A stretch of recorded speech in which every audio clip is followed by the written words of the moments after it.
Okay, hello. Let's see if the YouTube machine thing work or whatever. I'm just trying to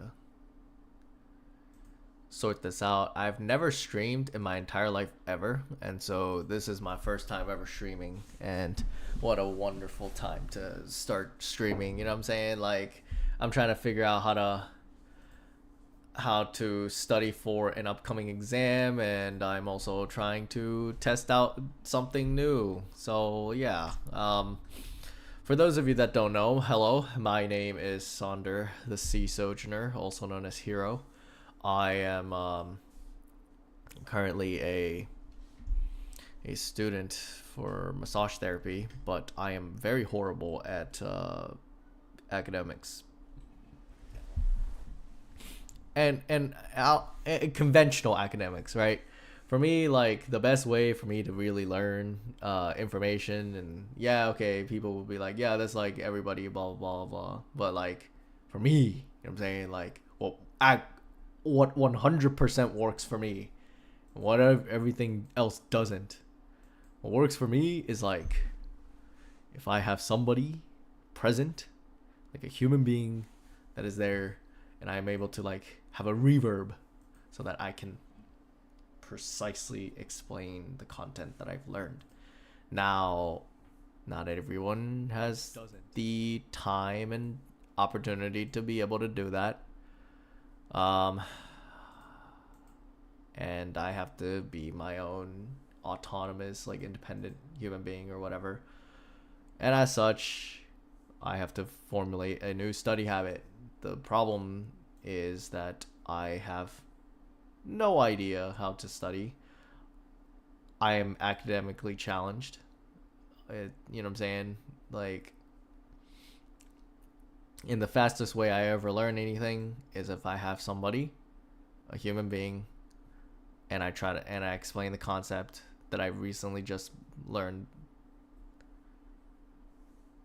and they basically fact check me throughout the entire process, right? Or the initial process, whatever that looks like. So that's kind of how it is. However, I don't think I don't think like it's the most efficient way to study, and as such I have to figure out a different way. And with the advent of technology, I can use things like content creation, and I realized that people have used content to make themselves actually become much more, whatchamacallit, productive, right? So I think that it's a good way for me to do that. Now, am I I guess like tonality and the way I go about speaking, I do emphasize and elongate certain words if I want people to pay attention to those. Like on a subconscious level, I put emphasis on certain concepts that I would like people to really pay attention to by elongating or accentuating my vowels or whatever, my tonality. It's I noticed that uh, people who approach speaking tend to be very monotonal in the Western, I guess you could say, like in the Western sphere of influence. But I am I'm East Asian.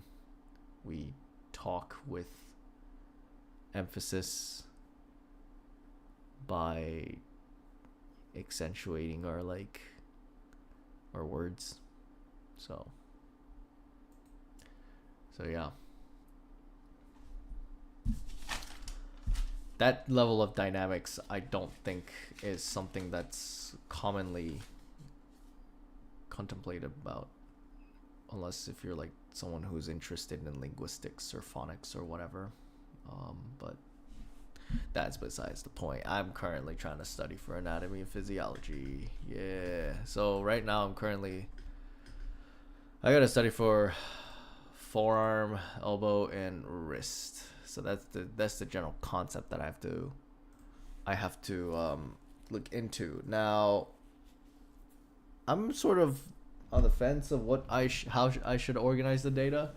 On one hand, do have I do have like ways to go about it, right? I can review like the Google Drive documents from my friends. So one of my friends, her name is Alicia. She was really nice enough to compile all of the data. So basically, I mean, this is what I would be realistically reviewing here. And I have my own personal notes, so I actually have hold on, let me grab my notes.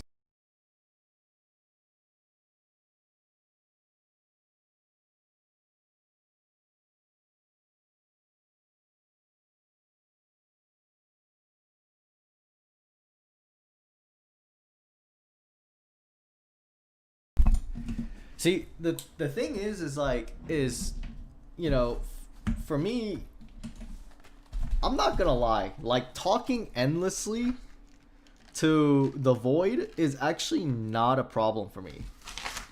Um, and so I'm kind of like I was hesitant to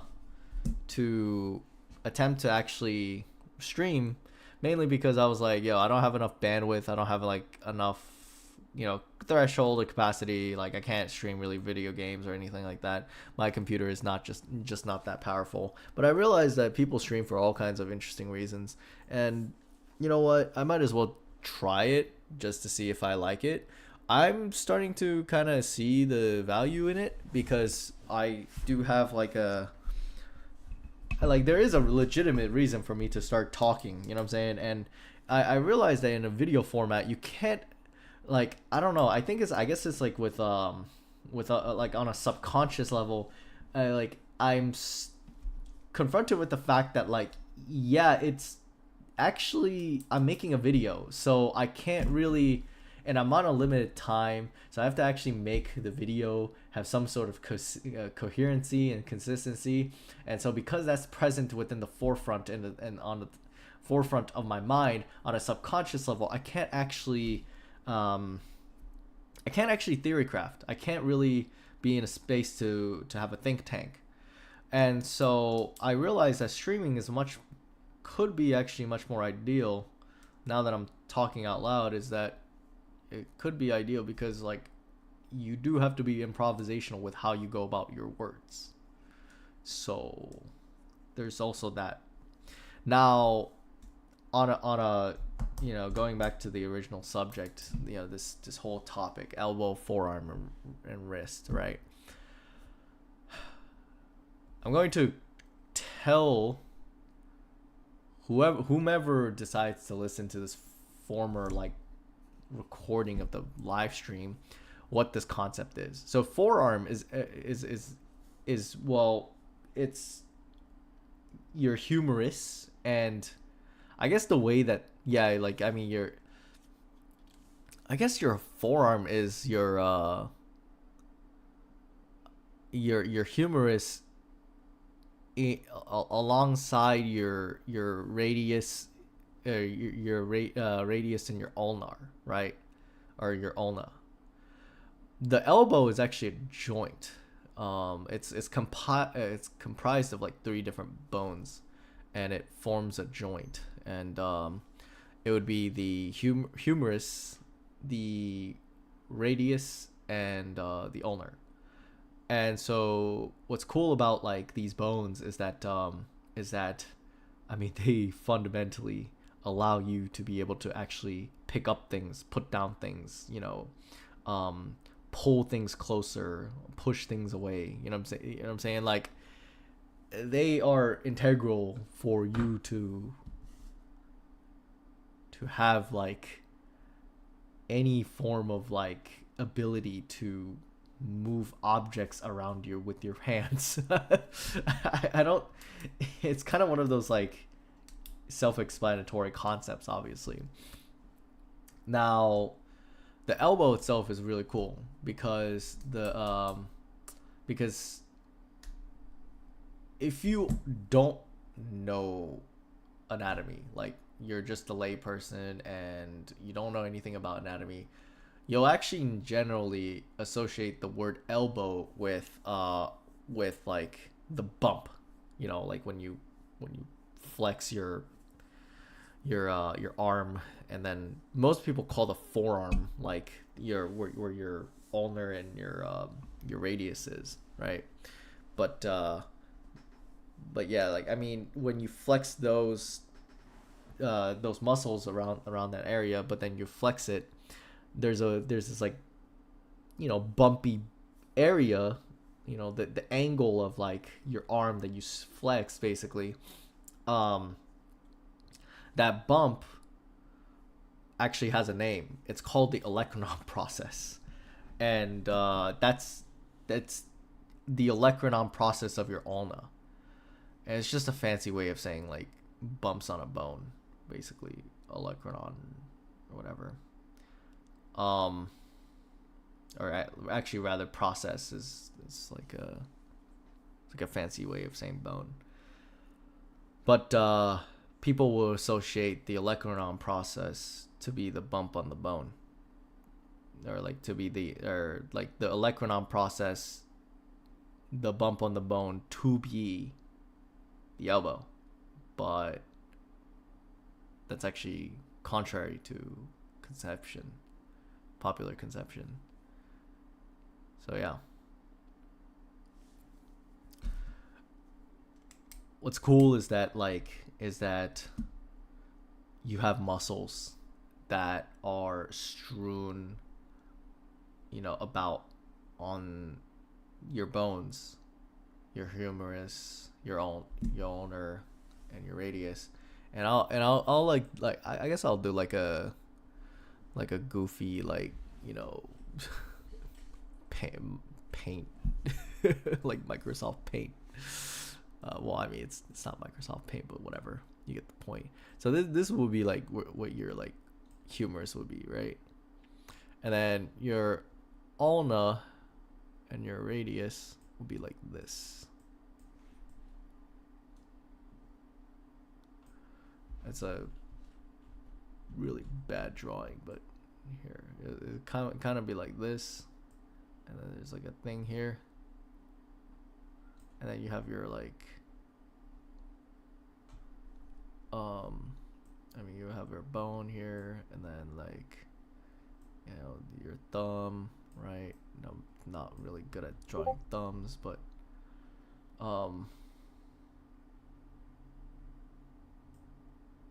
right here, and then kind of like right here, and then right here, right here, right here. Cool.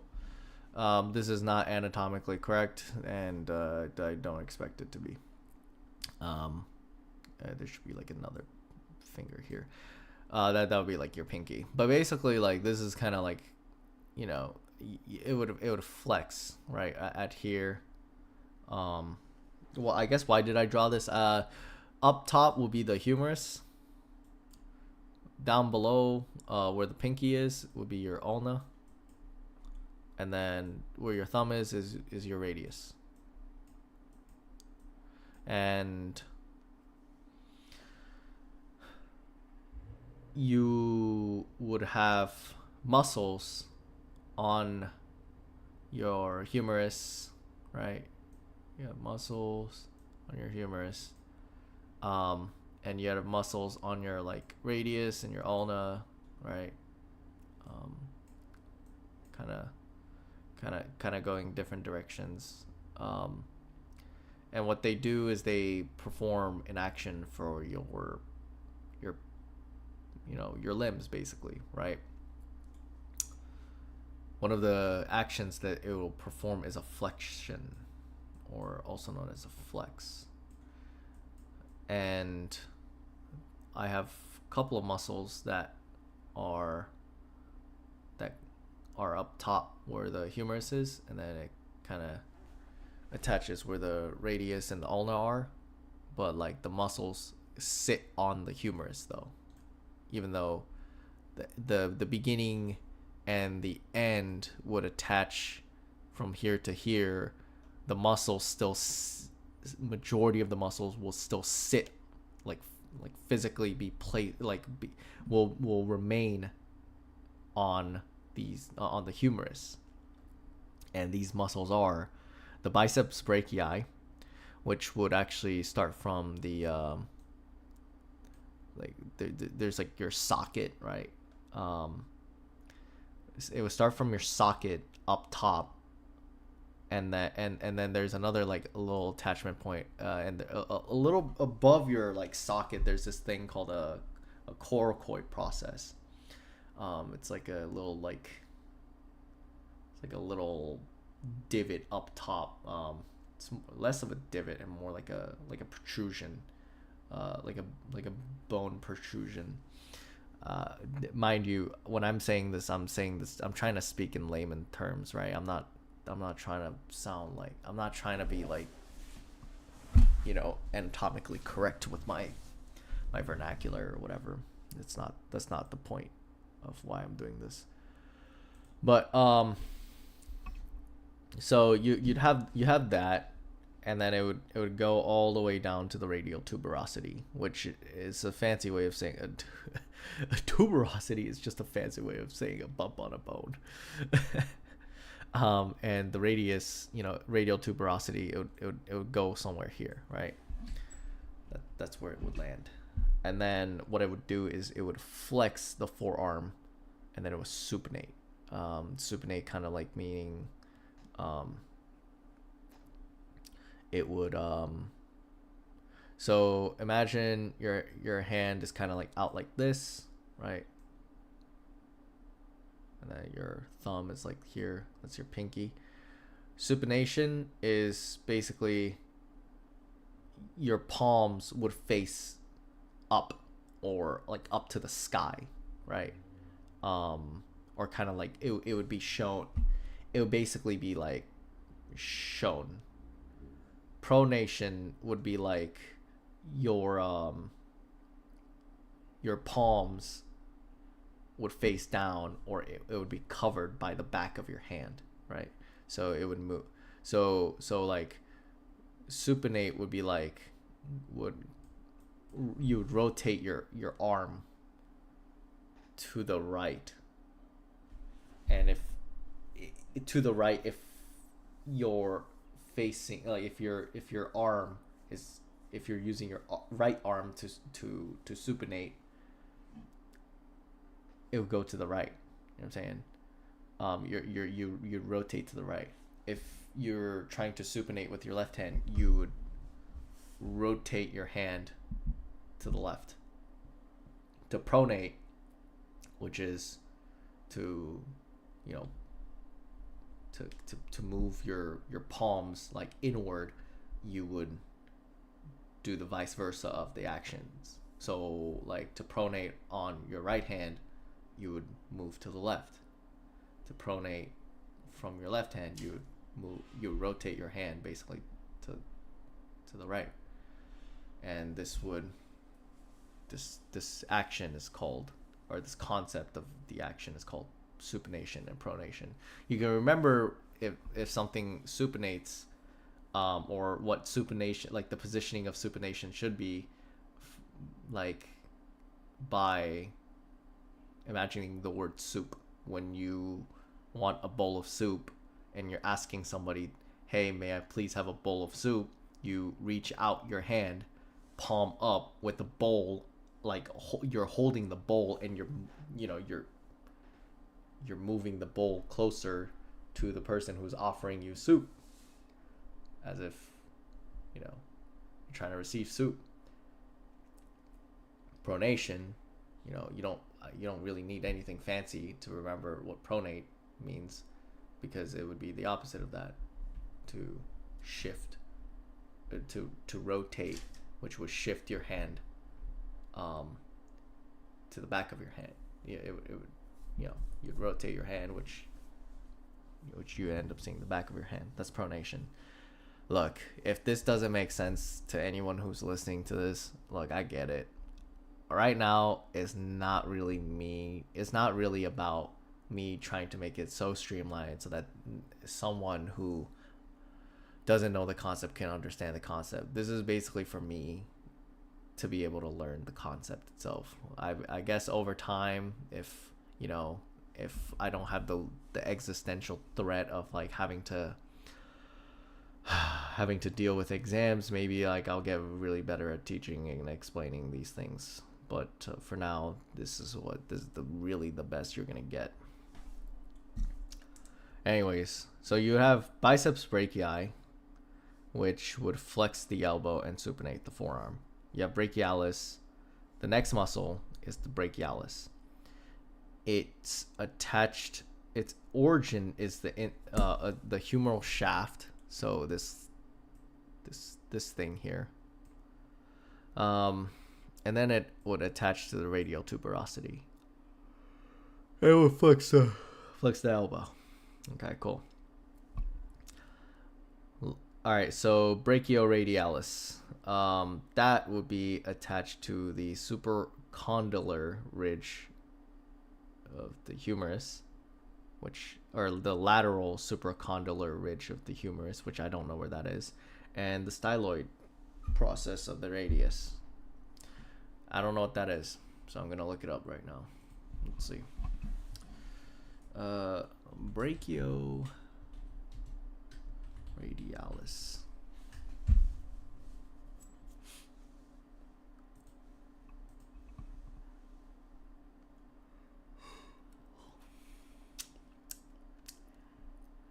Let's see.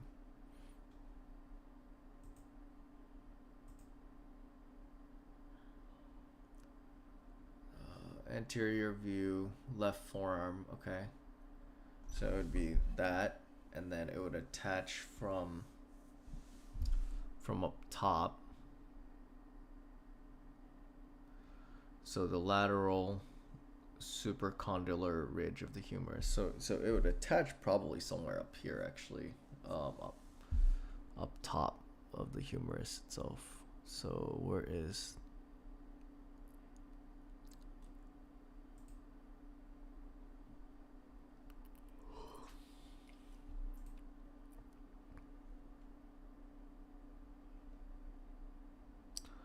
Okay. The brachioradialis. So probably lateral epicondyle. Lateral epicondyle. Okay.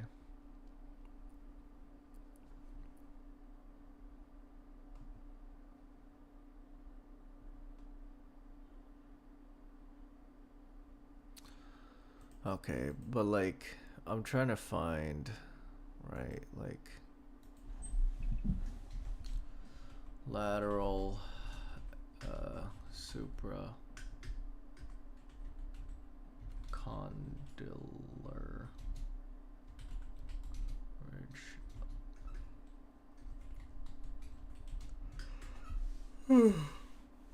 Oh my goodness, I'm so tired, bruh. I worked like a full 10-hour, man. It's tiring, bro.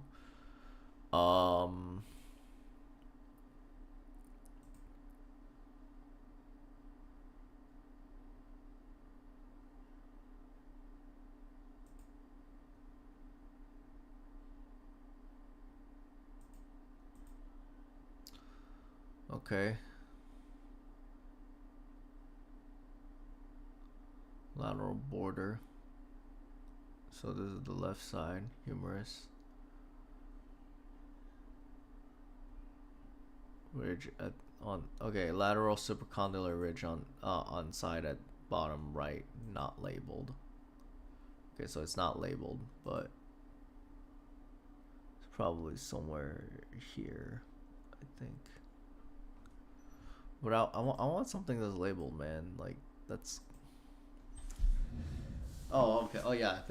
I guess this is why like I need to use the Salvo textbook, So for those of you that don't know, there's this lady named Susan Salvo. She creates these big textbooks, and right now I'm currently using like the 7th edition.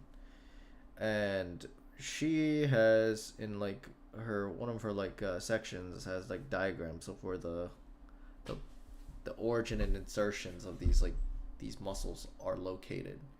Now, for those of you that do not have the access to this textbook, nor do they can they see what I'm seeing, I'm sorry. It kind of sucks, but I mean, yeah, I mean I mean, like that's it. I can't really. Yeah, I don't feel like connecting my webcam, and I don't know how to do that either. So you're just gonna have to bear with it. So give me just a second.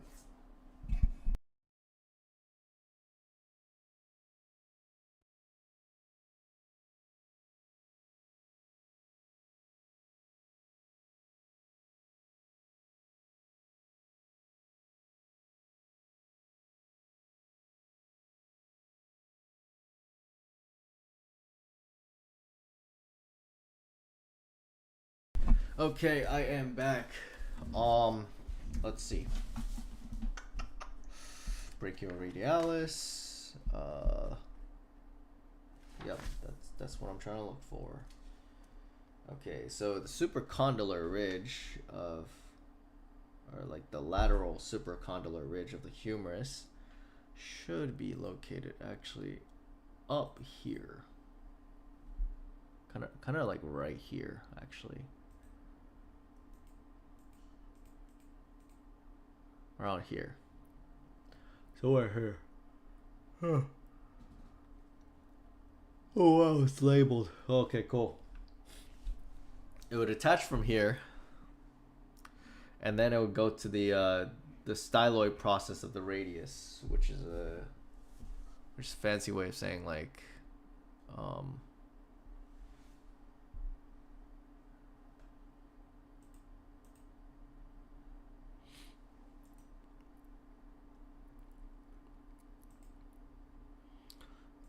think the styloid process of the radius should be, that's the olecranon.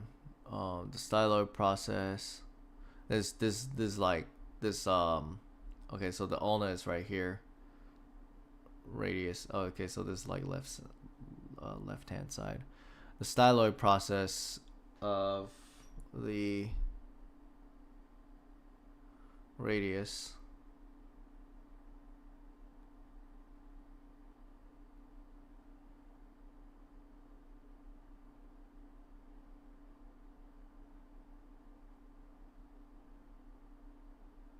right here.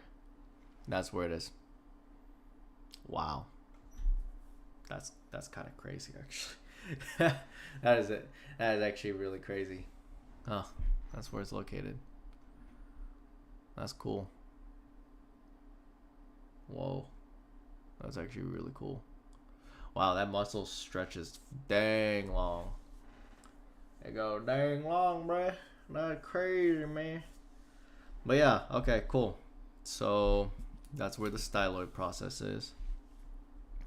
And then now I gotta figure out flexor carpi radialis. Okay. All of these so far basically do the same action: flex elbow, flex elbow. The first one I mentioned, biceps brachii, flexes elbow and supinates forearm. But the flexor carpi radialis is actually unique because it's relating to the wrist. But hold on now. Okay, I think after this I'm pretty much gonna be done with tonight's study. Yeah, I know it's like 4 muscles, but whatever. It's like it's better than nothing. All right, flexor carpi radialis muscle. Okay, this one's gonna be a doozy. All right, not really. All right, so it's gonna be here. So this will be where your left, this is your left forearm, and this is the front side, you know, like front facing, I guess. Not the not the not the side where you like hold the shield, right? This the side, this is the side where you're not trying to backhand with a shield. This is the more vulnerable part, I guess. Look, man, it's like 1 o'clock in the morning. I'm tired. Oh my goodness. All right, so medial epicondyle. Okay, so that's correct. That, of course, is correct. Medial epicondyle goes to the metacarpals, and then it flexes the elbow. So medial epicondyle be like the inside of the midline, right, of your body or whatever. And for those of you that don't know, I'm sorry, but I'm not here to explain that because I'm tired right now, bruh. Actually, medial epicondyle. Where's the medial epicondyle? Bro, I'm just trying to find I'm just trying to find that medial epicondyle. You know what I'm saying? Okay, there. Okay, there's the humerus. There it is. Medial epicondyle. Found it. Okay. I found it, and then it kind of. How does it kind of move? Medial epicondyle, and then it scoots all the way to. It goes underneath the sheath, the tendon sheath, just laterally to the of the flexor digitorum superficie, and inserts the anterior aspect of the base of second metacarpals. Okay. Yep. So it would. Yeah, but it would go through the carpal ligament, like this tendon sheath or whatever it's called.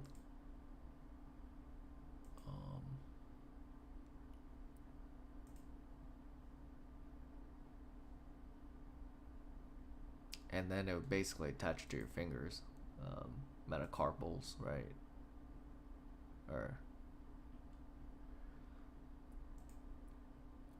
Or specifically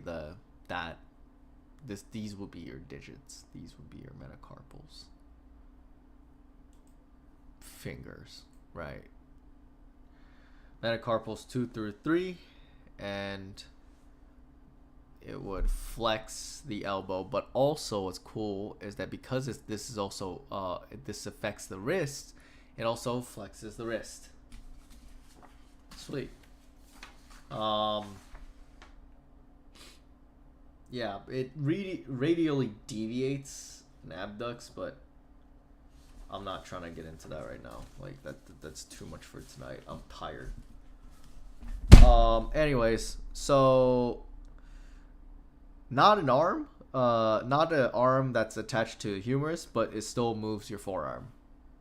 And how does it move the forearm? Well, it flexes the elbow. So yeah, in a shell nut, these are the 4 muscles that flex and supinate the forearm, or that flex the elbow, rather, and then one that would actually supinate the forearm, which is the biceps brachii. Okay, cool. I guess I'll do like a last minute. I'll quiz myself. So I'm gonna cover my own notes. And I'm bound to to fail this, but it's you gotta try. You know what I'm saying? You gotta try, man. You gotta try, bro. Because you can't be no pansy. All right, let's see. All right, biceps brachii. The origin would be I guess I can't have the Wikipedia pulled up unless. Okay, I'll just have this. All right, so the biceps brachii, and I categorized all 4 of these muscles as the flex gang, right? The biceps brachii is attached to the supraglenoid tubercle, supraglenoid tubercle, and this would be the long head, and then the the other the other attachment would be the coracoid process, and it would run all the way down to the radial tuberosity. Um, yeah, and what it does is that it supinates the forearm and it flexes the elbow. Your brachialis. Yeah, that's a good question.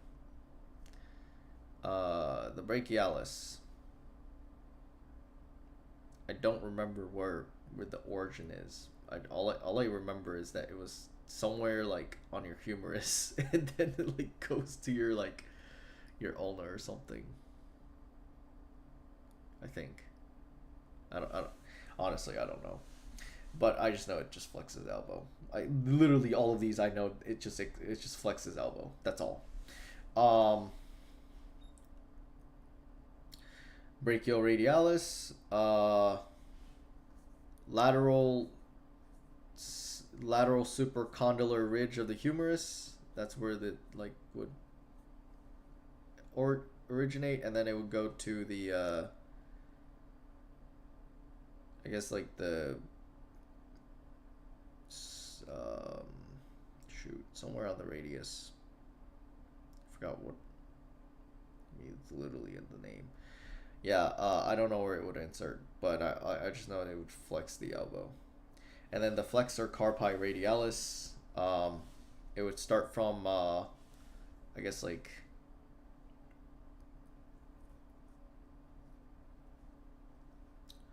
I think so, like, hold on. Dang, I've been yapping and I literally forgot. Wow, that's crazy. Um, yeah, I don't know. Like genuinely, and I all I know is that it would basically like go, it would then insert to metacarpals 2 through 3, and then it would flex the elbow, even though it also affects the wrist. But elbow flexion is one of those things that it does. All right, so let's see. Let me take this off. All right. Oh, it's the medial epicondyle. That's what it is. That's where it originates. Brachioradialis. Okay, lateral supercondylar ridge of the humerus. Okay, I was correct on that. Oh, the styloid process. That's what I was forgetting of the radius. And then the brachialis, humeral shaft, ulnar tuberosity, flexes elbow. Okay. Humeral shaft, ulnar tuberosity, flexes elbow. Humeral shaft, ulnar tuberosity, flexes elbow. Okay, cool. Alright, with that being said, I think I'm going to conclude tonight's study session / stream. So, peace out, y'all. Appreciate the fact that I get to be able to stream this on the internet.